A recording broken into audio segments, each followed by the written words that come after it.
ये चुनाव लोकतंत्र का अंतिम चुनाव है लोकसभा का। इसके बाद चुनाव नहीं होगा, लोकतंत्र खत्म होगा, तानाशाही चलेगी। आज सरकार की जेब में सुप्रीम कोर्ट है, तो आप चाहे जितना चिल्लाते रहिए, सुप्रीम कोर्ट संज्ञान नहीं लेगा। उनके जो सामने लड़ रहे हैं, जिन्हें आप विपक्ष कहते हैं, उनमें लगभग सब नाकारा लोग हैं। इतनी बड़ी बसपा पार्टी है, क्या एक मीडिया हाउस नहीं बना सकती थी? क्या एक अखबार नहीं चला सकती थी? एक भी नहीं है। पूरा मुलायम सिंह जी का परिवार इतना धनवान है, पैसे वाला है, सरकारों में मौका मिला, क्या एक मीडिया हाउस नहीं बना सकता था? अगर ईवीएम खराब है तो समूचा विपक्ष चुनाव क्यों लड़ रहा है? अगर बहिष्कार करने की औकात नहीं थी इनमें, तो सारी पार्टियां ईवीएम के खिलाफ आंदोलन करती। तो आगे चल के अडानी अंबानी के ट्रक घर घर में खाना भेजेंगे और मस्त रहिए, खाना खाते रहिए। आपका जन्म इसलिए हुआ कि आप वोट देते रहें, गुलामी करें। गुलामी से मुक्ति तो वही चाह सकता है ना जब वो किसी विचारधारा का होता है। उन्हें विचारधारा से लेना देना नहीं। आज भी जाति प्रबल है, जाति अनुसार सब कुछ होता है।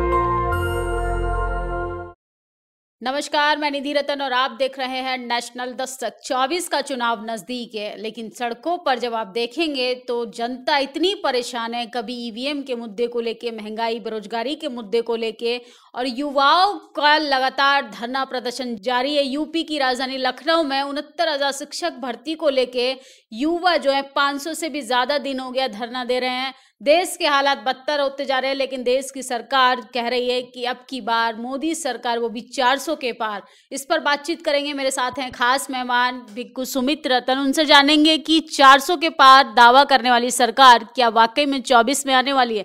बंते जी, हमारे चैनल में आपका स्वागत है। धन्यवाद। सभी दर्शकों को बहुत बहुत मंगल कामनाएं जी। पहला सवाल तो मेरा आपसे यही है कि मोदी सरकार कह रही है कि 400 के पार 24 में अब की बार हम आएंगे। देखिए, शासक अगर ईमानदार है तो उसे हराया जा सकता है, और शासक अगर बेईमान हो जाए तो कोई उसे हरा नहीं सकता है। क्योंकि शासक अकेला नहीं होता, शासक के पास 4-5 और शक्तियां होती हैं जिनको वो जेब में रख लेता। जैसे न्याय व्यवस्था शासक ने जेब में रखी हुई है, प्रिंट मीडिया, इलेक्ट्रॉनिक मीडिया को शासक ने जेब में रखा है, देश के अरबपतियों को शासक ने जेब में रखा है। और भारत की जनता मूर्ख है, वो ये समझ नहीं रही कि मेरे साथ अन्याय अत्याचार कहाँ हो रहा है। जब शासक बेईमान हो जाए तो उसे हराया नहीं जा सकता। मेरा मानना है कि बीजेपी वाले चाहेंगे तो वो पूरी की पूरी सीटें जीत सकते हैं, अगर बेईमानी उतारू हो जाएंगे तो।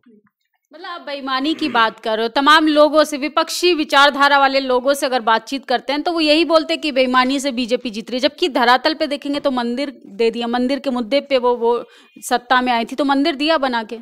नहीं, मेरा मतलब कहने का ये है, जो धर्मगुरु के नाते, कि अगर वो ईमानदार शासक है, जनता अगर जिताए तो जीत जाओ और जनता अगर हराए तो हार जाओ।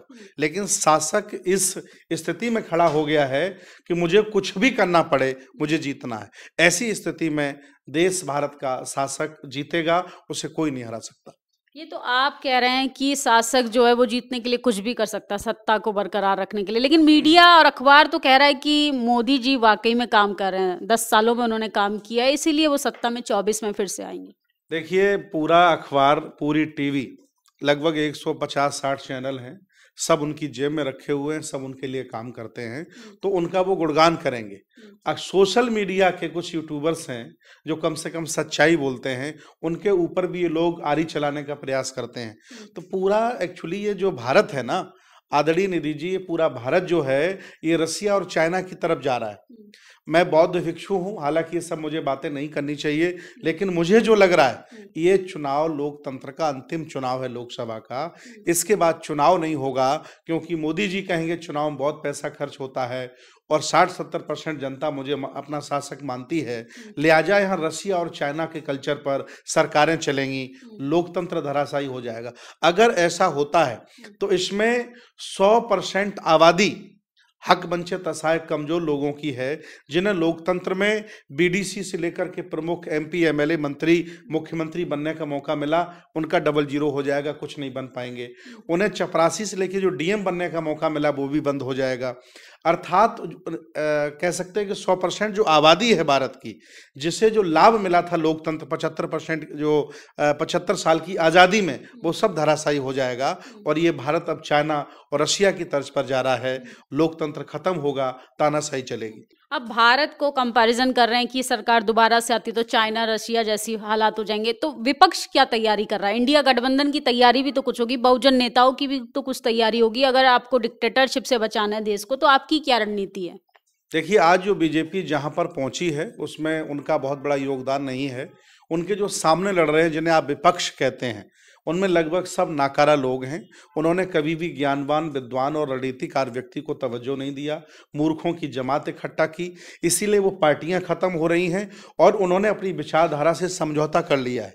वो लोग धन कमा करके डर गए हैं और जो डरे नहीं वो बोल रहे हैं। मैं भी जिंदा होने का फर्ज अदा कर रहा हूँ, लोकतंत्र के साथ खड़ा हूँ, संविधान के साथ खड़ा हूँ, गाँव-गाँव संविधान पहुँचा रहा हूँ। निधि जी, मैं बताऊँ कि हमने लगभग 4 महीने में 25,000 संविधान घर घर पहुंचा दिए हैं और लोगों से मैं कह रहा हूं कि संविधान ये है तभी हमें जिंदगी जीने का अवसर है, आजादी है, नहीं तो सब खत्म हो जाएगा। और ये जो हो रहा है आज बीजेपी जो कर रही है, इसमें विपक्षी लोग जो नेता हैं, जो पार्टियां एससी ओबीसी माइनॉरिटी के चला रहे हैं, उनका बहुत बड़ा डाउनफॉल है कि उन्होंने समय रहते हुए इस देश को, इस देश की व्यवस्थाओं को संभाल नहीं पाया, लोगों को नहीं संभाल पाया, इसलिए इन लोगों को मौका मिला है। अच्छा, बीजेपी पे एक और आरोप भी लगता है ईवीएम का। ईवीएम के खिलाफ देश भर में धरना प्रदर्शन भी हो रहा है, तो ईवीएम को कैसे देखते हैं? क्या वाकई में ईवीएम में कुछ खेला हो रहा है? 2 टूक मैं कहना चाहता हूं ईवीएम के बारे में। अगर ईवीएम खराब है तो समूचा विपक्ष चुनाव क्यों लड़ रहा है? अगर चुनाव लड़ेगा, बीजेपी चुनाव जीतेगी, तो आप चुनाव क्यों लड़ रहे हैं? सबसे पहले चाहिए था कि जितनी भी विपक्ष पार्टियां हैं उन लोगों को चुनाव से बहिष्कार कर देना चाहिए था। अगर बहिष्कार करने की औकात नहीं थी इनमें, तो सारी पार्टियां ईवीएम के खिलाफ आंदोलन करती। आज दिन तक कोई पार्टी खुलकर के ईवीएम खिलाफ आंदोलन नहीं की। अन्य जो बेचारे सामाजिक लोग हैं, धार्मिक लोग हैं, हम ही लोग ईवीएम खिलाफ आंदोलन चला रहे हैं। मैं मानता हूं ईवीएम खराब है, दोष उन पर लगाया जा रहा है, तो उनकी जिम्मेदारी थी कि वो सारी विपक्षी पार्टियां ईवीएम का बहिष्कार करती, चुनाव का बहिष्कार करती, तो अंतर्राष्ट्रीय मुद्दा बन जाता, अंतर्राष्ट्रीय दबाव होता, मजबूरन मोदी जी को, भाजपा को ईवीएम हटानी पड़ती। और ईवीएम जिस दरवाजे से गई है निधि जी, वो दरवाजा है संसद भवन का। सांसदों ने बिल बनाया है, तब ईवीएम अंदर गई है। जिस दरवाजे से ईवीएम गई है उसी दरवाजे से ईवीएम निकल सकती है, आंदोलन से नहीं निकल सकती। हाँ, आंदोलन से तब निकल सकती जब सुप्रीम कोर्ट के दबाव में सरकार होती।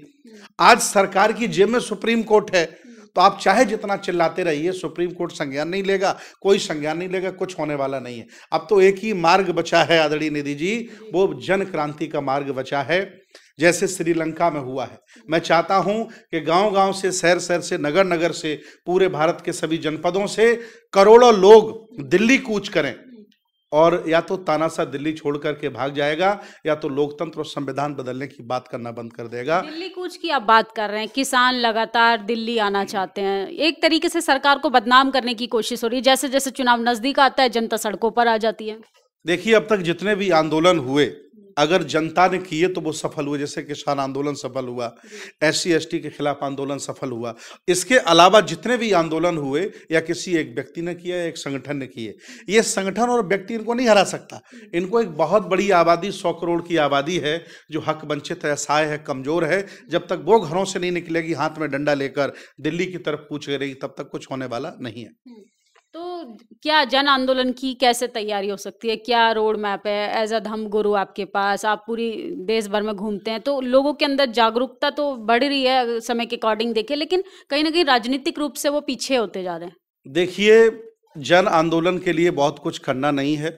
लगभग सबकी समस्या एक जैसी है, उसका समाधान एक जैसा है। इसमें पूरा शेड्यूल कास्ट, पूरा OBC, पूरा माइनॉरिटी और गरीब सवर्ण भी पिस रहे हैं, जिनको संविधान की बदौलत आगे बढ़ने का मौका मिला।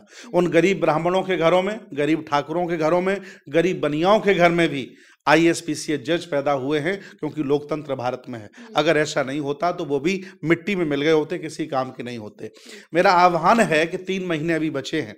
अगर भारत के सभी सामाजिक संगठन, सभी विज्ञानवादी, तर्कवादी और सभी पीड़ित हक वंचित असहाय कमजोर लोग के कमजोर समाज के लोग इकट्ठे होकर अगर 10 करोड़ की संख्या में दिल्ली कूच करते हैं, या तो तानाशाह दिल्ली छोड़ के भाग जाएगा या तो अपने मंसूबे बदल देगा। इसके अलावा कोई मार्ग नहीं। उन्हें आप चुनाव से नहीं हरा सकते, आंदोलन करके नहीं हरा सकते, क्योंकि उन्होंने कान पर पट्टी बांधी है, आंखों पर पट्टी बांधी है, कान उन्होंने बंद कर लिए, वो आपकी सुनने वाले नहीं हैं, क्योंकि उन्होंने अपने आप को तानाशाह मान लिया है और चाइना रशिया की तर्ज पर वो आगे बढ़ रहे हैं। बहुजन विचारधारा की बात करें, बुद्धिज्म कहाँ तक लोगों की विचारों में आप देखते हैं? आज के टाइम में अगर बात की जाए, एक तरफ तो हिंदू राष्ट्रीय बन रहा है, दूसरी तरफ आप बौद्ध धर्मगुरु होकर ऐसा लग रहा है कि आप राजनीति में आना चाहते हैं। जब से योगी जी आए हैं तब से लगता है कि सबको एक अवसर मिल गया है राजनीति में आने का। योगी जी को मौका दे दिया उन लोगों ने, राजनीति में वो आ गए। अगर मैं आने का प्रयास भी करूं तो मेरे अपने ही लोग मुझे मार देंगे, मेरे अपने ही लोग हमारी हत्या कर देंगे, क्योंकि उन्हें विद्वान ज्ञानवान लड़ने वाला व्यक्ति नहीं चाहिए, उन्हें तो मूर्ख व्यक्ति चाहिए जो हाँ में हाँ मिलाए, जो सही बात ना कहे, ऐसे लोग चाहिए। इसीलिए आज बीजेपी नंबर 1 पर है और सारी पार्टियां धराशायी हो गई, क्योंकि उनकी कोई अपनी आइडियोलॉजी नहीं है। जब तक बसपा की आइडियोलॉजी थी, बसपा शिखर पर थी, आइडियोलॉजी खत्म, बसपा 0 हो गई है। ऐसी सभी पार्टियों के हाल है। और ये आप जो कहना चाह रहे हैं कि जो मुझे काम नहीं करना चाहिए बतौर बौद्ध भिक्षु, एक्चुअली हम बौद्ध भिक्षु होने के साथ साथ समाज में रहते हैं, हमें भी रोटी कपड़ा मकान की जरूरत है। आखिर ये सब लुटा जा रहा है। अकेले बाबा साहब जो काम कर गए, हम 100 करोड़ लोग मिलकर के नहीं उसे बचा पा रहे हैं, तो इससे ज्यादा नालायकी हमारे लिए क्या है। मैं तो एक बात कहना चाह रहा हूं कि स्वतंत्र भारत में मुसलमानों ने मदरसे बनाए, स्वतंत्र भारत में ईसाइयों ने कॉन्वेंट स्कूल बनाए, स्वतंत्र भारत में ब्राह्मणों ने सरस्वती शिशु मंदिर बनाए, लेकिन हमारे एससी ओबीसी माइनॉरिटी के लोग जो अपने आप को अम्बेडकरवादी कहते हैं, बुद्धिस्ट कहते हैं, ये सिर्फ संगठन बनाने में लगे रहे। ब्राह्मणों ने हमें बांटा था 4000 जातियों में, इन्होंने हम लोगों को बांट दिया है 5 लाख संगठनों में। तो ब्राह्मण तो बहुत खुश होता है कि मैंने तो इन्हें 4000 जातियों में बांटा था, ये पढ़ लिख करके अपने आप ही 5 लाख संगठनों में बट गए। इतने संगठनों में बटा हुआ समाज कभी शासक नहीं हो सकता। एक बात और कहना चाहता हूं, आज 75 साल में जो आबादी आज दिन तक अपने दोस्त दुश्मन की पहचान न कर पाई हो, बताओ वो शासक कैसे होगी। 75 साल में जो आबादी अभी तक ये तय न कर पाई हो कि मेरा धर्म कौन सा होगा कौन सा नहीं होगा, बताओ वो शासक कैसे बन सकती है। 75 साल में जो आबादी 100 करोड़ की आबादी बुद्ध, अशोक, फुले, साहू, अम्बेडकर की विचारधारा को महत्व न देकर जातियों का राग अलाप रही है, मजबूत जातियों को कर रही है, जाति संगठनों को बढ़ावा दे रही है, वो भारत की कभी शासक नहीं बन सकती है। आजकल ट्रेंड में चल रहा है कि जो हमारे महापुरुष रहे हैं, चाहे वो राजनीतिक महापुरुषों की बात करें, मान्यवर काशीराम हो, मुलायम सिंह यादव हो, उनकी जो आने वाली अब जो जनरेशन है, कहीं ना कहीं उनकी विचारधारा कमजोर पड़ गई है, या उनकी राजनीतिक जो असफलता है वो इस तरीके से राजनीति से उन्हें पीछे कर रही है। महापुरुषों के आंदोलन के वाहक कमजोर हैं, महापुरुषों का आंदोलन कमजोर नहीं है, उनके आंदोलन को जो चलाने का ठेका ले रहे हैं वो कमजोर हैं। लोकतंत्र में जिन्हें मौका मिला, जिन्होंने व्यवस्थाएं खड़ी नहीं की, आज मैं सवाल करता हूं, इतनी बड़ी बसपा पार्टी है, क्या एक मीडिया हाउस नहीं बना सकती थी? क्या एक अखबार नहीं चला सकती थी? एक भी नहीं है। दूसरों चैनल के भरोसे हम रहते हैं कि क्या खबर आ रही है। पूरा मुलायम सिंह जी का परिवार इतना धनवान है, पैसे वाला है, सरकारों में मौका मिला, क्या एक मीडिया हाउस नहीं बना सकता था? अखबार नहीं चला सकता था?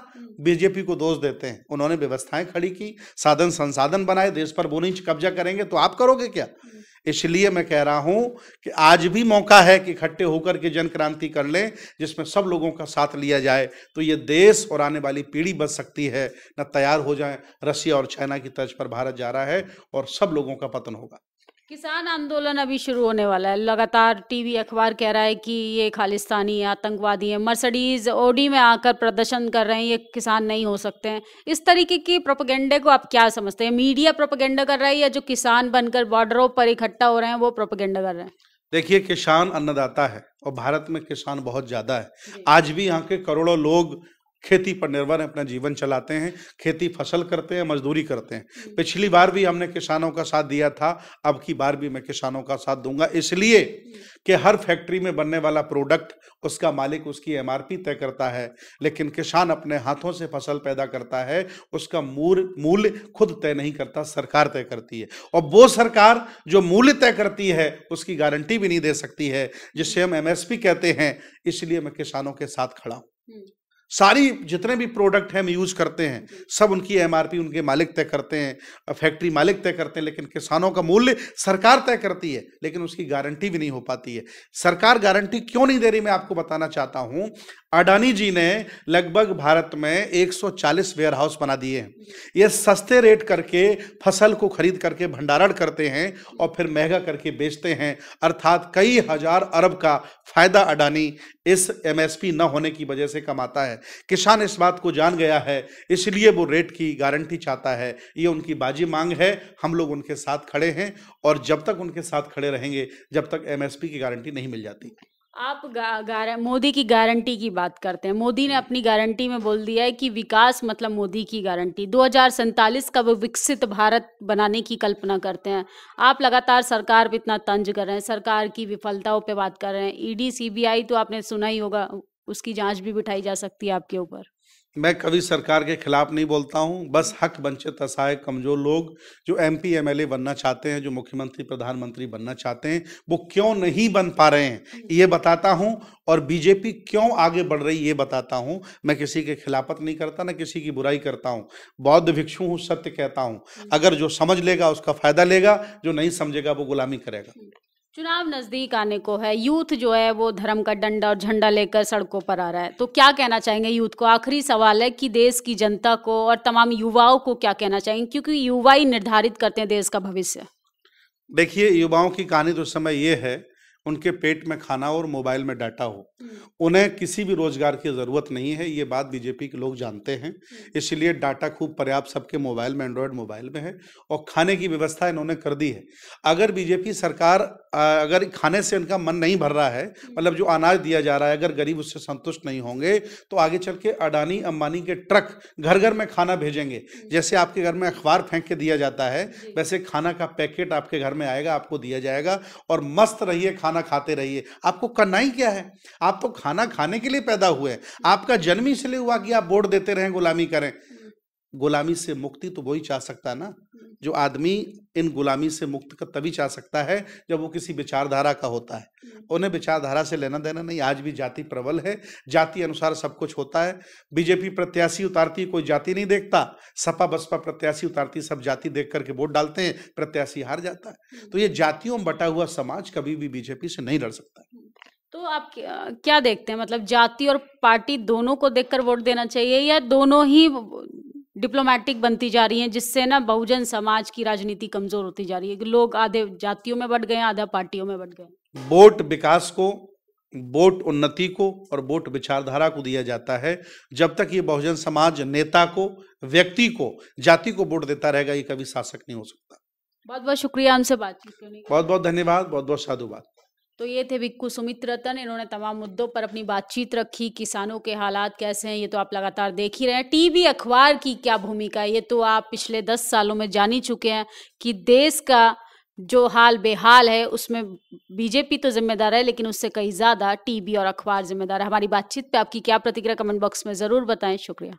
नेशनल दस्तक की आपसे गुजारिश है कि अगर इसको बचाना चाहते हैं तो नेशनल दस्तक को सब्सक्राइब करने के लिए रेड कलर के सब्सक्राइब बटन को दबाएं, फिर बेल आइकन की घंटी दबाएं। नेशनल दस्तक को बचाने के लिए बहुत जरूरी है कि हर खबर को शेयर करें, लाइक करें, कमेंट जरूर करें।